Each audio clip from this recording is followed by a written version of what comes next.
nawadika mu katabo kange lwakuba buli mu mmotoka era nakutte obutabo bwange buli ng'obwo nembukubamu copies nzitonere secretariat to tell them nti mmwe kasa mob bano ba mafia bano abashifutinga ne babajja ku nsonga enkulu ne babatwala ku truvio ezitaliimu temugenda bawangula ate tolabanga kati muzeeyi bagudde mu truck kuba owogambira nti bizonto izanisho ng'oleseewo ekirala mugudde mu truck nkubulira nti obujozi bwabwe mu mutwe banoonya kusirisa munje mujjako nete jangu umukumu ajja ngambe mubenyondo mutirewo mutomerenge ntama mubamanyonga mujjemu obujozi obwo bwe mujoga omujozi yenna bw'atatula wansi to evaluate sit down and evaluate has God created new people with pointed noses why enyindo ne kabira ne language tebyali issue between 1986 and 96 watakukuba ensonga rehabilitation abana baffe soldiers were called abana baffe people knew tribalism ali mumwe ababba nemwekweka mu tribe obira tribe abe umwe bonna bagagga oba kakundi obukundi kali bwekati kekabba kakati ebyo byonna fellowship yeyokera esesati issues mu fellowship nawuli omusajja ngayogera don't think that this is because of mukiga kitegeza mu fellowship mulimu n'abakiga but I'm not seeing Muganda there temuliimu why era nabo opinion yabwe gye balina ku baganda yakugambye nti leya erimu gundi erimu lutwama erimu ne mutibwa nadde simanyi ne mutibwa oyo muwala muganda naga nti waliwo ne supervisor muganda naga nti this problem with baganda they cannot work together which I incite them one against the other to give for tichiwambe yes kakati nabo balina view ku muganda era omusajja yabagambye professor psychology nti abaganda ye tribe yokka etakolagana na bannaabo naga nti abaganda bokka mu nsi but others feel comfortable with somebody bwetufaananya culture in fact kamwegamba bule Kenya kasa president yajjanga mu kikuyu ADC waba mu kikuyu tribalism is not a big issue. Bano bibalimye defending. Bibalimye ku defendinga. Nti obujozi obubali mutwe je munakoma okwerega n'obujozi bwammwe ensi gye gendo kumubacha. We are not going to defend you. Bemba bikola temutubulira. Mubye mutuwadde ki? Abasajja bwe babye batuwadde ki? Bwala bemotoka yeje betekako. Emotoka ya komenti yange. Waliwo musawo asanyukira ambulance. Iditi mine. Ekyo tutwala gasiyawo guyagala okutwala gasiyawo ninga tumunjogerako tunjogerako ebyo ate si byammwe bya gavumenti amwe Uganda ni entitled twekka kakati bwekyo kibalimye okutegeera nti amaye gakeera ku makyane gawandiika de bagamba duli batugamba nga ku mulembe gw'obote nti banne tubaga lesho mu maje bano ne bajja baga nti egindi tulibeerayo n'egindi some tribes don't want to be in the army. Of course, Abaganda balina n'enjogera ya Muganda takola bwasika. What matters is not that you have the tribes. What matters is the ideology of the army. Is it a people's army? Chichibuzo. Is the most important issue. Abakalamojja ku bakalamojja tebatta bannabo okunyaga ente. Kituufu.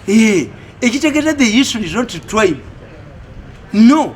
Ebya tribalism byamu ababuliddwa emirimu. How do they solve this? I don't want a government job. No letwe wanga appointment letter kuzingira mu nyumba nembwa nenzita. I don't want a government job. I don't want a government job, even a minister. President mwagala nyine bwampo minister sikola. Mweno government yabajozi. Abana bajoka buli wantu wonna buli omuna akaba. Buli ali mu government bamujojo byabojojo. Sisobole gikoliramu. Nkola mukayika city council. Nesobola kubeera minister mu government yene. Mukama minister bonnanda babaka. Mukama wabwa akusembeza wali nga tokola mu minister wabula ng'okolera wali wennyini. Eno government sigikoleramu. Abaana bagiwa. Efloating wa group weight. Chobola banti bakozesa ono omukazi yakwata naye akulo liddawa. Bano nga badduse kuba tebalebekayo akulo bwabano ba mafia. Nti ba mafia kati omanye ekibakwasa abayimbi. president yabawa 5 billion baziwa abayimbi ne bazibu kakati abayimbi bayinecha bagenda kubakuba mu nnyimba kati babakanga yes bakakubuuza naye akuloba amagezi ge genkana kisimanyi kuba let me tell you if bwemba nabbi enkoko ne bankwata nayo do you believe ebyoyambikweka mu nju zimanyi oba wakwesa byenda bwe bankwata n'ente enzibe they can come to search in my house. Why? Maybe he keeps the hides inside. Naye ebyoya baba bikanyuze dda biba byakoko. Kakitubuuze bwe kibanga ono yayimba Nantabataba omusajja ayina n'omwana we gwe bayita Nantaba okiwulira omusajja oyo ayina omwana we Nantaba era yesebbaali kiweewa Gerard Kiweewa si gwe gusoose Kiweewa yagambako ng'agenda abayimba nti muzeeyo okuze gundi okuze was he arrested? No kakati lwaki gwe Kiweewa oluyimba lwe yayimba ku Nantaba longeego olukwata kati why do you go and search Kiweewa's house of a song? Such, yes, why do you go? What is there? What has remained? Abasajja bayina emitwe bayina engalo olimba bade balunoonya mu nnyumba ya musajja kitegeeza kufa bayina obwongo kitegeeza either they were not searching this song because it is complete what remains there oba akatabo kwe wawandikira nti composer yani but the song has been on the airwaves for a long time. Obuuza ekibuuzo ekituufu muzeeyi nayimbye oluyimba kati munoonya ki mu nju tubayitambula magezi embula magezi tuziyitambula magezi nti waliwo omuntu abeerawo nga talina magezi kakati abaganda bakuga nti kiramuse ewaggale nti ani aliwo ate osanga ennyumba nzigale n'okibuuza nti abamu nemuli luddawa okukulamuza waggale this man yayiyadde oluyimba lwe n'ayimba muwala we ne balukuba kati obusungu bukuvuddewa ate n'ogenda ne warriors eyo abantu 12 kitegeeza either this man tomuvunaana okuyimba in fact when I analyze myself bayinza okuba nga balowooza nti baagala kusuula gavumenti kubanga 12 people of a song nayo ni director of operations mu police mu yiso manya mugoni musayite sayidi etekebwamu bagezi ba bwongo abali engege kubanga the moment if you go to this man's house Ematuga you search it of a song what are you searching? tunoonya luyimba muyina oluyimba lwe munoonyamu ebiwandiike kubanga babalya ssente ne bakusasula banyiivu babadde bajja ne bakubba ne badduka ne babba ne badduka balamu bajja muttira wano lwaki nti balamu gye yajjanga bo ne beekweka kati 5 billion oyo muwala mukagombya ne kadduka ne kakola nadduka simanya abadde pulezidenti w'abayimbi agenze bebalya ssente kakati abayimbi bazze babuuza fwe mu tradition y'Abaganda sesezaabe muzeeyize yabawa waliwo yazibba kati kabatabukire lagadi namubuuza nti lagadi what's the connection between music and the boda lagadi nadeno naleega ekifuba mmwe mujja kufiira bwereere kuba you tell me sincerely honestly as an intelligent man esongo liro yaluyimbye what remains there? Of course olusogo lwatambudde dda ne waba yaluwandiise ku bipapula kati kitegeeza tebali ku luno no balina kye banoonya ndala abayimbi bababba abayimbi ne babatemamu Katonda agenda okubasasula abayimbi abaali balowooza nti Bobi Wine tayimba Katonda n'aleeta covid nabo ne batayimba obwavu bube yaguza lujjo abaali balowooza mbu bamuganya okuyimba kati covid waali ne bonna tebakyayimba but ono ye yasigala ba finances be bamuwa kuba nabagamba ne mu kitabo kyange nekiyo nakisoma nti Bobi Wine baali bamusalambalu bonga balowooza nti bamubonyaabonya akakoko kayina okwebojjera eggi kafulume katandika okulya bwe kalemwa kafa enjala kakati Bobi Wine bamusabjekitiga ku bintu byonna ebikambwe n'amera kakati ye Bobi Wine bano bagenda amataka genda okubula nga ye yavadda ku mabeere amaziye bakusasira mu helikopta yali agizeemu kusasira helikopta yali agizeemu they are disgruntled on the same big eye nti nyumba bagitwala bwe batyo bwe bakola after they use you get the money ne badduka namala nab'emyaka 14 nendaba obujozi bw'abaana abo singa teyali mu 7 singa ndabadduka obadde okimanyi muzeeyi Sophie Gombe yali mu bayimbi neragadi n'afulumya ekibiina ekikyembu yakulira abayimbi bonna awamu akoli katini anti kakati byali bibiina bya bubbi bwa ssente tradition y'Abaganda tuli bwetusi abayimbi kasita abadongo obagula oba abagoma n'obagula ku mukolo bw'otabasasula basigala bayimbi. Yes, it is a tradition among the Baganda.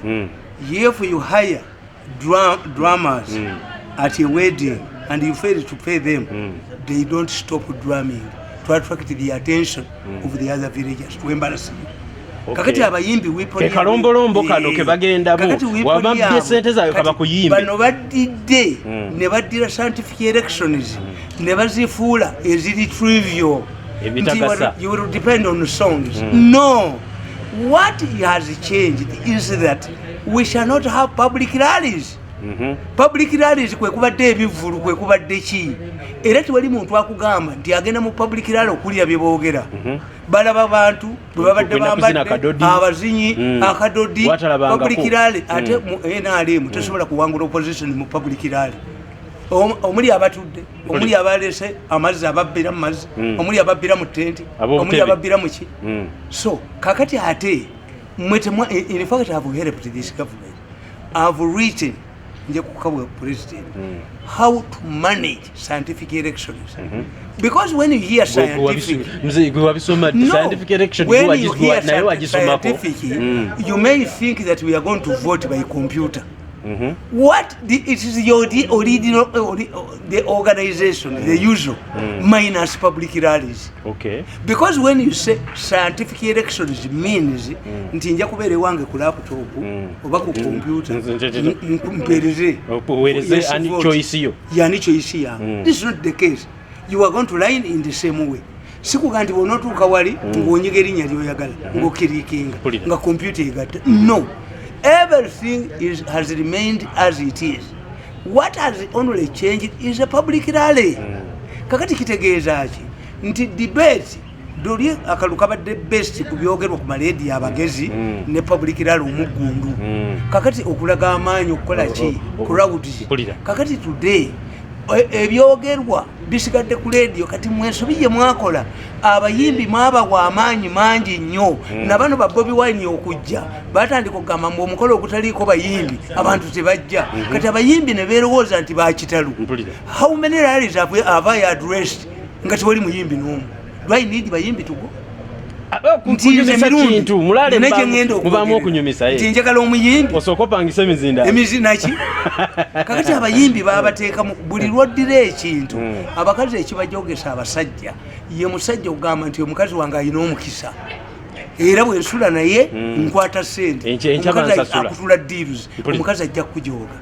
Kati abayimbi ekyabaleeta bano ababbi kugamba president nti sebo omukolo ogutaliiko bayimbi abantu bajja kujja kati over the two nze akuleetera abayimbi nabo kwegamba bano banafu ffe tubasinga do I need musicians nti I want to address good conference yange nti neetaga abayimbi to collect people for me. My name resonate Mirundi agenda kujja my name resonate andi bote bayina linnya obakubyo bamazeewo bayita mafia wawata ina linnya mpulira politician wawata ina linnya nekyo kibuuzo kituufu obadde lwaki ekikubeeza mu politics nga toyina linnya. Kakati bwe bamaze okuva mu ebyo ne bagenda mu mpapula z'amawulire gundi tayogera gundi ayogera akasajja kenyini ke katambudde mu bitundu ne bagamba n'okugamba batwale ababaka ba palamenti abaabwe babafuge nkulayirira teri Katonda yatukola teri ayina microscope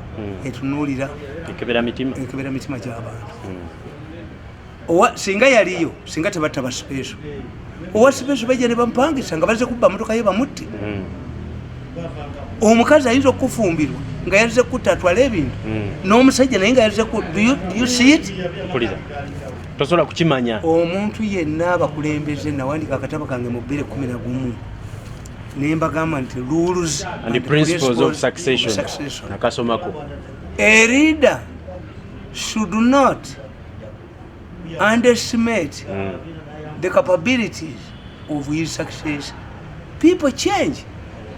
Abantu oluba singa obuuza Obote n'omugamba nti Kadaga abadde sipiika mulungi nnyo yali sese. Kadaga yalina ekikumulembe kwa UPC. Mpulira.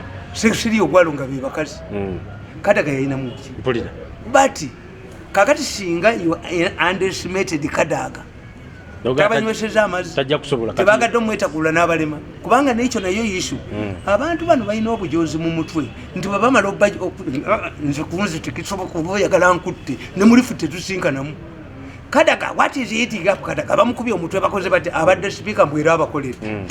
Naye mu bujozi bwammwe. Why do you believe that after humiliating somebody ebyo biri mu laavu nti olumala okuba mukazi w'omuyingira ekisenge? Toyinza kunkuba amawulire ne tuddingana. Tekisoboka. Tosonyiwa mzee. Tekisoboka toyinza kunkuba amawulire nti ndi mulalu. Kozesa principle ya dini osonyiwa omuntu omusonyiwe. Tekisoboka omwatta munne. Omwatta munne avoid miracle rape. Baka n'omunatta munne. Kakati bano bakulabenga mugenge. Bakozesa experience yaabwe ne bagibesinga ku baavu ne ku banaku n'abali dangerous.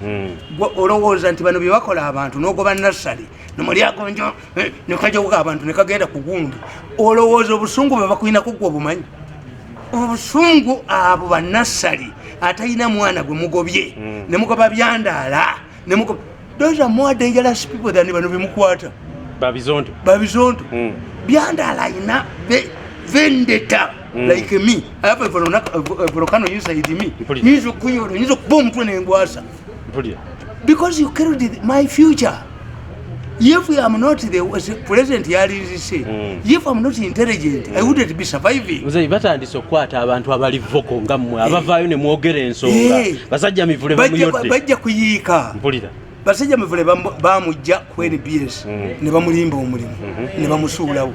Kaba bajja bakubanyo. Ekibakubya bubbi, ekibakubya bujozi, ekibakubya kulowooza nti mufuga aba. Temuyina gwe mujja kufuga. Lawani kakatabo kagenga ndi pocket akulembedde eruddawa aba abasajja Museveni bamukola ate oyo mukazi wa Saidi avumira ddala Museveni ambabulize atya. Why do you arrest Nyanzi? Sitera nti avumye Museveni. Has Museveni directed you?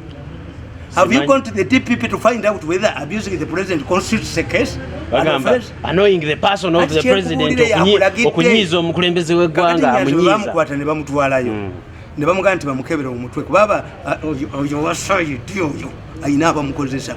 Omanye ekyaddirira nti Nyanzi olunaku lwamalayo ekibonerezo kye omulamuzi w'okaapo inyizi Siramba najja n'agamba nti ono omukazi ayina musango. Omulamuzi yava mu kufuluuta. Yes. Why? They wanted to use Nyanzi for future. Era kati ne bwogenda n'onoonya otya ebifaananyi bya Nyanzi ng'akunamidde ensi kyonna kiwasikiti kiringa enjovu omukazi omuganda talina na butiiti tayawudde lyonna kati lyambalira ki liwe muli okukamala livuma mamutaani kati ekifaananyi kikomyewo olabe ate mu ebintu ebyo mbizanyisa ebifaananyi byo bajja bireeta mu kampeyini nga kyonna kiri kiti ng'enjovu akunamidde ensi kuba at that time yali talowooza nti ajja kwesimbawo kati why should Nyanzi now dress obutiiti bukyali bwa mugaso nnyo omukazi omuganda kakati oyo yafa Bukenya yafa Sebagala yafa era bo babeera mu Buganda wano kuba Buganda bwe bagala ddiikuula otherwise toyinza mukazi kweyambula mu kkubo gwe leader. What if nkola posta nga nze kuwesimbyeko nenkola posta y'ekifaananyi kiringa oli bwereere n'olyoka olire nkuga are you going to vote this or this? Mpulira. Are you going to vote this one or this one? Erikunamya eritinga lijjeeyo ebbina lyonna lifulumye kazi ekkulu kati oyambalira ki? Why should Nyanzi dress? Because mulimu ebintu byokola nti kino mmaze okikola mu political limelight siribeeramu. Naye gwe kennyini ogamba nti politics wakaakati ali trivial. Don't you think abantu bagenda kulonda Nsonga bagenda kulonda ebyo mawo yagobesa gundi kirunda kiva ejjinja yamufosinga alizayininge kirunda kiva ejjinja yagenda muleerwe era zaali ntalo ngeri Kaluhanga alwana noono gundi era Kaluhanga bwali noli wali bakubagana ne bagobayo abantu abalala ne bagobayo abantu mu Uganda leerwe kintu musoka ne bamugamba nti yabbye ennyo era bo weebali babajozi weebali bwe balwanagana subiri erifa bo weebali abajozi Kaluhanga wali namulaba jjo simanyi private foundation ejjo y'omutwe amufulaga bastard have you come from the moon amufulaga bastard olwayagala sente aguze ku NBS olunaku lulamba ayagala mbu sente za private bazimuwe tulina abapadapata nkakazi kamyufu kalinga eryanda butese kubba kakati gundi yagamba mawo yagamba nti every time I see kirunda kiva ejjinja I see a jerrycan of oil on his head. Kirunda yajjayo lita 10,000 agenda kola oluguudo lwewa. He was the first to resign. Yes. Nemwe nemuga nti Sebagala a convict. Kubanga yabba ebweru teyabba bawa ate wabbira ebweru ezamwe zanalekawo. Omusajja lagamu nina akaveera kaka n'akaveera kakati yabaga enjiri yali yagundi kati ajja kuti akaveera kagala kati aleeta kuti I laugh at you. No, yali akubiriza basajja baddeyo kewakana akaveera. I laugh at you. Once you don't look at yourselves, a problem in Africa, chongola bantu baprovokinga nnyo rights ne government ne bazisuula. An African tamanyi persuasion. An African tamanyi waliwo kye tuyita contempt card. Kusirika n'okitaano kibaako. Kakati akavubuka baakaleta kalina obuveera bwawala gye kalina ki ab'emmengo n'enkuba mmengo. Ne bakaddusayo ne kakola kati ne badda nnaku ezo nkalaba kaliwo kati kubanga egundi enkobe y'ebusitema yayenda ku nnyina waako. Bomukozi empi katono mudde. Abaana banko obalaba bano. Of course ndiakoti bomukazi omukulu ate n'entambula. Tomanyira musimanya oba omwana wa kumanya ko todanga kunereka kufananya kasajja ako kufananya abaana bo kakubanga ebipande leka kuba ki but me I knew the force mbabazi naye yakayita nalweso nakayita nekajja mu state house mbu ba comedians abagenda kunonyeza Museveni obulairafu oyo ndi type gye muyina enoonya obululu nze nyezo kubeera mumwe amwerona player njagala kutegeezako muzeeyi sisobola kubeera gundi yazze n'ekirooto Sebagala mbu ayagala ku Chinalizing Uganda engombo ye Chinalizing Uganda yaleeta obumotoka Sebagala yaleeta obumotoka bwe n'alimba abaana nti okavuga okumala ebbanga bwerituuka kubuliwo Sebagala yeetaaga kukwata bukwasi kuba mukomera kama tawuyo mwizi pereka kwaka kwa mabusi bali babita friendship tax yola Sebagala mukomera mu bukadde bwe kati Sebagala yaleeta obumotoka n'abuteekawo mu ye investor advisor wa president ekyo nekigana ekyo bwa advisor wa president sikirina ndiayo buli sente kasiimo kange naye tekirimu nejjo nakibira mu katabo kange neŋŋamba omwana bajja kuyola buzeeyo okulya sente nga tokola nemabega obutabu bwange bwenteekako nti about the author omwana yakiteekako nemugamba mudde mukyuse I don't want that title advisor to appear on any of my documents. Sisubula tuyagala ku advising amukama no city type mpulira eyo kyokola bakiyitaani support bakiyita gundi kwa president friend sibirimu of course kubanga abakazi kye batamanyi abakazi kasogamba nti ova wambwayo kakati nawe ofuuse embwa kubanga ate embwa eyenda kumbwa msitufu era abakazi abasinga obungi baga nti ewaayi omaze okwagala akaana ako ka house gana kakati ofuuse muko the people I cannot associate with mpulira nga bote basobola kugamba nga sobola kusharinga nabo gundi yana bagamba nti kasanalaba Maria Kiwanuka nenda ba Miria nga minister nategeera the type of Sebagala kakoza mutale can't be minister njagala kumanya muzeeyi why is it that the mafia is split over their money ati kubulire Museveni abakuba naye talina mawulire mafia etuuse ku level egamba nti tutwala ababaka ba parliament nga tubakozesezza endagaano kyembadde nkunnyonnyola nti tewali muntu ategeera munne when political power money change people omwenge tegwonoona muntu kubanga omwenge kikuba tekwonoona muntu nti in many cases you'll find nga batamivu abanyamalo be bamu oba musajja w'amaanyi oba waki bo batuula ku nsaka yaabwe yamalwa ekyonoona omuntu sente afuna new friends ekyonoona omuntu political power you must change new friends nti gwolooza Eduardo Santos okuleeta ono gwata n'amukwasa power amuddusizza emisinde n'abaana be you must have been a very loyal man Bukenya ayogera bino enkyana ayogera biri if Museveni had handed over power to Bukenya alisibye Museveni what is not reliable you cannot tell Bukenya yani of course bobo ina byokoze bibiri lwaki takusiba no boba ina amateeka ge wamenya yeke nyini kyobola bantu abakulembeze ba Afrika abantu bonna bagenda ne balowooza nze bajje wange tukoze ekibiina bwana Mirundi nobaganda mukoze ekibiina mukikolera amateeka ne constitution agalira mula nga mumaze okufolinga out naye mmwe abakoze ekintu kino mukikola kuba tewannaba ssente you wait when the money comes you'll fight each other akasente bwe kajja ebintu nga byonooneka njagala buzeeyi kusinziire ku ekyo kye mbagamba nti bana ba mafiya be batabangudde eggwanga abo abaana oyo simanye gundi abavuma lwaki ye yennyini bamujja mu NBS wagondi ne bamuteeka ku bisinde nga sente ze bamubanja bazire ne bwanika basajja mivule ne bamugobesa ku ki kakati ku NBS ne ku Radio 1 abasajja abo bennyini ne bamugamba tukuwadde omulimu bwe yagendayo bamugobera ku do you think that man is an idiot atajja bakuba muli bakitalo ki mutonyesa enkuba accept that this man is a human being is venting out his anger tewali abakubira bwereere poliisi ebavunaana sectarianism waliwo tebanya sectarianism onaani gundi onaani owaki ogundi eteeka balireeta ku banyarwanda lyagaana okukola sectarianism kiki who doesn't want to be known his tribe in Africa of course omuntu aganze ndi Muganda lwaki tezirina bajjuma ng'abawalabu nti ono ye Juma Abudala the moment you hear Tamale Mirundi any Muganda will know he belongs to the monkey clan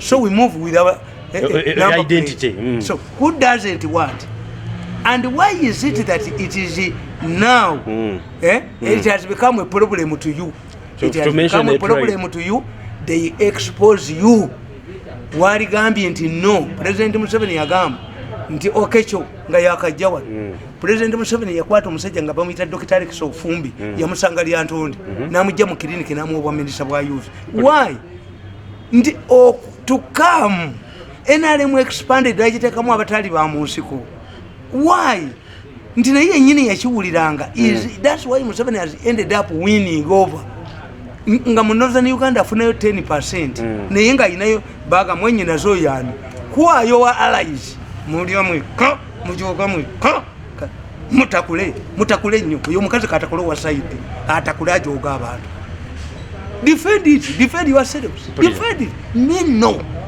kana kalulusi kali mpoziga ka Museveni yeka naye kumbulya simenya abamisi sibaye batudde nga ntulazi defending obubi nze mutani wa Mirundi nga yomubyaliri fa abaganda batuga nti bomala okukomba nti nakato twalo otereke laba ekimwacho kikolinga ekyomugoloba omaze okubba obesate z'amata obesate za covid obesate za masiki bozentwale era wisdom y'abaganda bomala okukomba mbu nakato twalo otereke laba ekimwacho kikolinga ekyomugoloba the person is we ekibye kyomaze okukomba nze ntwale enjoze mugotwalo oyoze bano bajoga obujozi bwe bukulembera ekigwo bwe munajoga abantu kubanga bano tebali tribe tebabalimba baagala okugamba nze nabawulira nga bagamba nti tugambe president nti boogera tribalism omanyi bajja kututta no you are the most tribalist people mu butambi buli bwe tubadde tukuba kibaddemu wamma onzijukiza muzeeyi nabiza kibaddemu tibagenda kututta kakati batandise bagenda kubatta bali be balina okubadinawusinga abajamani baleeta nazi germany kati nammwe abamawanga amalase gundi leya gye baagala okubba amasanyalaze gasosola gundi transformers ezabika ey'omunyankole teyabika You are thieves, you are thieves. A thief terrorizes everybody. Hey, muli babbi. Mwe mugamba nti omunyankole baba mutwala. Kakati njagala mbabuulire. Mwabalowoleza mu tribalism. What does my driver have? Simanyi. Hey. Musajja yakeera ku makya n'avuga mirundi. Ate as far as is concerned, ate nze munene. Abasirikale abankuuma abamilitary police Baganda. Abapoliisi abali ewaka Baganda. Tribalism si eriwo wano. Mu Uganda temulimu tribe. Mu Uganda temuli mu Uganda mafia. Mafia ejoze nsi. Akakundi k'abantu abatono be baagala okuleeta ebintu ebiri trivial nga tujje kumulamu. Boogerako abajja baddusa. Emmere mugibbye ey'abantu. Gundi muzibbye kakati bajja ne bagamba nti abasajja abo baagala bond parliament egende mu lisezi ba betrillion musanvu. President n'abakuba ekigo n'agamba ebintu bidemu bikole. Kati bakugamba oli yafudde and even the explanation is stupidity. I see. Their explanation is stupid. How can you say in the earlier case ono abadde mukozi waffe afudde n'obubonero bwonna? When did you take a time to detect okumukolako samples? It would have been mandatory that all workers, frontline workers, every day they must submit. They go for testing. Naye ne mwogera nti omukazi ow'ema n'afa abadde mukozi waffe naye tetwategedde nakutegeera teyalifiiridde mu kalwaliro katono yalifiiridde mu ddene. How long does if your own dies without attracting your attention? Era kye baakozeyo omuvuka baamugjeewo nalabye ekiro nalabye mulala abika n'abika naye yennyini naye afaanana ne munne naye munne ngakubamu eri vidiyo nti yabika bubi ku luno yabika bubi ndebyo wa site council ng'era yene kawuyu beebamu kuba obusiru buli mu site council. Kabineti nga kabineti bwe yalagira pulezidenti yayogera ku obusiru tebuva mu muntu obusanga mu minisitule. Kabineti yazzeemu n'etuula ddi kabineti etula lwakusooka pulezidenti yayogera lwakubiri litaddewo engalabi yaalyo era nga kabineti era nga nedda gamba nti ffe nga site council tukozeseza advantage eno kuba bategeera nti tebaagala Museveni asolovinga ekyaba booda kabasa omulaba bwe yali agala nti bya December kituufu Museveni n'abaga nti enkya bakole gwolowooza bino byonna ate ababooda beebafu. One, omuntu yenna bw'aleetanga ekintu okutali kibonerezo waito yukwalo abantu omwana atasoma inalijesa kusomera mulijesa mwana tasobola kubanga kakati teri tebamulorokolinga. If I have not failed anybody bwojja mu kitabo nenkugansi olwasiina mpulira boda yange ebadde tinasombako wategontu ojja mu kitabo nsaba ekitabo naye lero sinafuna musaabaze ogamba singa ogamba mama waffe yatusanganga nga kama yaleta polisi eyo naye n'atugamba no Museveni si mugundi mpulira ye Museveni yali ku extreme ya border n'akomawo mu middle line n'abaddiramu ng'ategedde nti opportunity baagala kukola ki kuzigoba. Kakati Museveni teyali ogedde bwogezi easy alias submissions were indicating teziri dda. Kakati Museveni being an intelligent man n'ategeera nti mbwatekamu nsereko abaali bakubaka basi baali baaki because these people use short term strategies.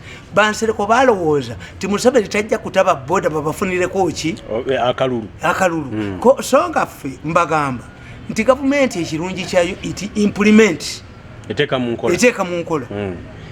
Political power is influence and advantage. Nti gavumenti eri mu buyinza kati Museveni yagaa nti boda ziddewo. Kakati bino byonna ababirimu be baali basibidde ku ki b'opposition bali mu gavumenti muno abaagala Museveni agwe nti bajja kukuleetera akasongasonga ti omukulu w'essomero yakukkiriza okujja okusomesa naye ate ennoni tewaliisi. Era nze mbabuuza nti omukulu w'essomero nga ngende nti leeta omwana wo wekimani aŋŋaana atya obanga mwe mbadde musomba migugu nga temukola. Kaakati kankubuuza okujjako ababoda nga tebali reasoninga. Has anybody told you nti bodaboda gye bayambi nkujja enateete siyingira mu paaka bwomanyi era ffe gundi yaffe stage etandikira ku mmeka ku 15 anti kitugamba mwe mumanyi ku Namirembe Road awo mulabawo ku Namirembe Road awo waliwo omwami mumpi bwati musajja mukambwe ennyo nze tumanyigayo wa traffic wa butoda wa butoda a controlling emotoka omuddugavu omuntu mugundivu omusajja wa amaanyi namupropozingako bamukuze mu butoda n'alemerawo nentandika omunonyerezaako emmotoka ezivudde naakulabye ezivudde nateete tezagala kuyingira mu paaka kati omusajja oyo bamuwanga sente n'akuba emmotoka eyimirire wano bayiwe dereva agamba bannanka kasajja katujjira dereva n'omusajja ono bali omuntu omu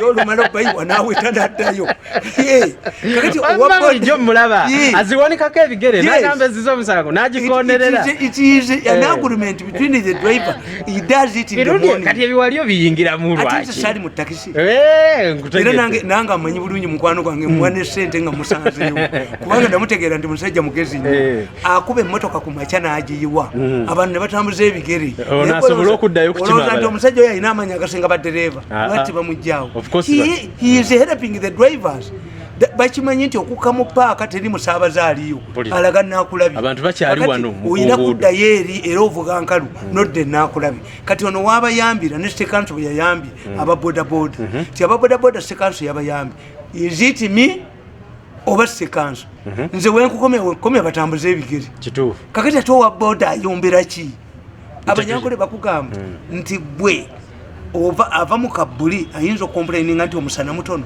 gubaddeyo you've been fairing mikugu luggages obadde mukizikiza mu kabuli ate oga omusana leero nga tegwayase mpulira mubadde weetika naye bo olw'okuba kati ekyo akikuba namugwanya era obusiru obwali ku gundi obusiru bwa kawujju nono namulabi mpulira kabineti ng'egamba gamba namugwanya why cabinet only convenes on Monday. The president must have had a disposition on Tuesday. The cabinet has sat today. Musajja gwe ngalabiyo ne sejjembe. Yabadde abyogera lwaki? Lwa Sunday. Which cabinet sat? On a Sunday. Yabyogedde lwa Sunday. The president addressed the nation on Tuesday after the cabinet. And the cabinet can only be convened in the next Monday. Kati omusajja ono wa state council n'omutwe gwe cabinet kijayogerako yanamugwanya na bawe. Don't say cabinet. You say for us state council. We've decided to incite gundi ababoda against Museveni. Kakati oyo ayamba ki Museveni? Ne bw'oyogera abo abava mu kabira emu ne president nange Museveni asinga kufuna mwana simanyi munzi mpulira kubanga atenze muyamba mukubira bano ababbi abagala omusuula ekitegeeza bano baleme balimba the musicians have turned against them baba sente zaabwe baziba the musicians bakusaasira bali bita kusaasira yakola ensobi teyaliyingidde mu gavumenti ne bamulaga ngali agigula atudde wali amukuba akaama ebyo byali courtship bali bakuyingiza muki kati wayingira a woman who wants to preserve her dignity and liberty tafumbirwa itekimi mitoyinza kunteeka under minister. The question is not money. I cannot work under minister. Tikiriyo kumpe biragiro nti omusajja eyakolanga brief to his excellency the president kati mpandiike to his excellency the president through minister president nswere mpunu honorable minister nswere mpunu amwalo kanti kitegeeza I cannot write nswere mpunu kitegeeza I marry pig which is an impossible nti I can sit down now to write a letter your excellency the president his excellency the president through minister in charge of presidency me mbangudde nnyo nyinde wange kuba biraka mu mpale kuba bulo njagala kubuuza muzeeyi balebe MPs beetonze ne bagende wa Museveni ne bakuba amaviiri bagezi ne beetonda kikutegeeza ekintu kimu bagezi batya ababadde eno bamuvuma ebivumo bye bamuvuma byonna bagenda byetonda bagamba nti mmwe omuntu yenna atayawukana na munne kwa ideology nabaga nti nabawe ebyokulabirako bibiri ne bagamba nti bw'osanga omukazi ne bbaawe ng'omukazi aga nti mwami enva ziba ziteekamu omunyi nga zitokota ono naga nti muguteeremu kati bakayaniraki when to mix the salt but they all agree that the salt should be. Singa osanga omusajja ne mukazi we nga nkoko ewulira omusajja naga nti enkoko eno tugirire olwaleero ntigireko omwenge gwange n'omukyala naga nti tugirye nga abaana bawumudde enkoko eyagala kaani yoraagiri kakati muga Sekikuba ne Museveni enjawulo eriwo Sekikuba amagezi g'ayina enkoko eyagala kaani eriwa Sekikuba ne Museveni where do they disagree Sekikuba bwe bagendayo babawa miliyoni 10 Sekikuba amanye ekiri Sembabule Tisembabule bw'ovuma Museveni toyitamu muwanga amanye ekiri ebutamu kati Sekikuba yabafunyemu Sekikuba kakati bingi NRM ajja kutula ne Kabasi president agambe temweyuzaamu Kabasi sigala kuba minisita era bwe kyoba otegeera nti abantu bano bazibu nnyo kakati kankubuuza achenji Museveni byamwogeredde ebirungi ennyo walabyeko olupapula lwa mawulire olwokubye nti Museveni defenders achenji olumala okubba ne badduka kati n'oyo abeekokkola no nawandika mbakubye obutabo bungi nnyo mbakubye obutabo bungi nnyo kuba nabakyawa nnyo we can only meet in a mass grave we can only meet in a prison cell we can only meet on a flight which I cannot abort tewali walala natawa abaana abo kuneereegamu kunkuba mawulire abakoledde kubanga y'omukulu nannyini buyinza ayagala kutwala 5 billion emwazitwala wenudde baliziteekako 0.10 naye nze tetuliddamu nayawula tetuliddamu ku nsi tekuli asobola kikola amagezi g'abarebo muzeeyi gasizinagalaba Museveni yetanyiiga anti kyenkubuli bamuvumye ebivumo baawukanyiza ye Museveni kyaliko kiri kimu nababuuza nti mulwana nnyo ku hostinga Queen mwene Queen ani asinga okwagala Commonwealth kubanga Idi Amin bamugoba mu Commonwealth kakati Queen mu bumusalawo mu biddinge muteekemu nnyo Queen akyeyambisa to look at this country Uganda at one time it was expelled from the Commonwealth and it is fighting to host Queen kitegeeza mu mweguya nnyo Commonwealth the Queen akugamba olaba n'abagenda bakomawo kakati mu Sekikubo Museveni yafunamu nti where you find the people deserting FDC in NRM ne bagamba nti wakiri basalawo okubeera ku lubalaza lw'eggulu ne batagenda mu bibiina birala yes they are very calculative Sekikuba sikwaso Sekikuba Sekikuba buli lunaku amala kuba NRM emyaka 4 mu mwaka ogwokutaano naddayo kabadike abadde ajja akakozesa yes kubanga nabagamba nti ekireetedde NRM obuzibu ko Kasindi toyinza kudya muntu nga nze ayina bwongo ate ko Kasindi of course ko Kasindi kwogera kubi n'abatwala amaaso sijja kugenda sijjako bakabencha ngo mujja watayogera nze soyinza kumutwala mu parliament nga ngendedde ku bibiina no ndi gunne babogera twaze kwogereza I must express my head I see kati sigenda nze way I'm not going to express my feelings kyechanga nogenda mbwafaza kyechanga nogenda mmaji bazita disciplined forces you don't argue bafaza wali osobolayo yes bafaza wali osobolayo go wenda nga muntu wali osobolayo faza ni moja you don't argue indiame kiragiro kimu sheria ejese teka lya majete towakanya eshinza kulinyayo I want an area of flexibility. Ngatumaliriza muzeeyi. Ate tewali yakuyita kugendayo wabitegeera. Okay. Kakati Sekikuba bamagezi gaabwe bakola. Tibafuumuula enfuufu. Nsereko akatambike yayogedde nako kanyiziza afende muwooza. Why? Nsereko abagamba tinewa Saddam baaliyo. Newa naye n'abaana be. Nange Nsereko akyogera bubi. Nange kennyini nkugamba. If anything happens to the president, I will blame Muhoozi. Why? Olaba kabaka Mutebi ono bwakumye obwakabaka emyaka 27. Lwaki? Yesinga okubonabona.